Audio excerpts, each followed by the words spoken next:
Surat મહાનગરપાલિકાનું pulse polio નાબૂદી અભિયાન શરૂ છે। આજે તારીખ 23 થી 26 જૂન સુધી અભિયાન ચાલશે। સુરતમાં કુલ 340 સેન્ટરો પર 1 થી 5 વર્ષના બાળકોને પોલિયો પીવડાવવામાં આવ્યો હતો।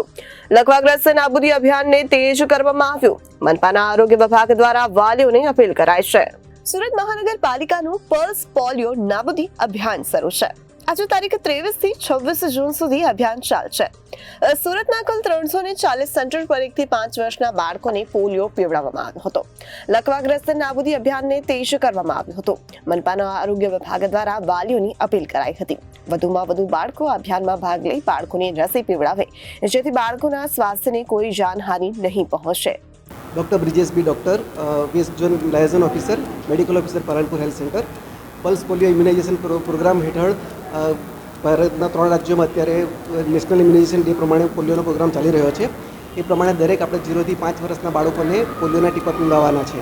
એના માટે વેસ્ટ ઝોનમાં પણ 350 જેટલી ટીમ કાર્યરત છે અને એમને દરેક આજે બૂથ પર અને કાલથી ઘરે ઘરે ફરીને 3 દિવસ સુધી એટલે 23થી લઈને 26 તારીખ સુધીના પ્રોગ્રામ ચાલવાનો છે। તે પ્રમાણે દરેક બાળકને આપણે આવરી લઈશું અને એક પણ બાળક બાકી નહીં રહી જાય તેની કાળજી રાખવાના છે। એટલે દરેક બાળક પોલિયોથી રક્ષિત થઈ જાય એની કાળજી રાખવાની છે।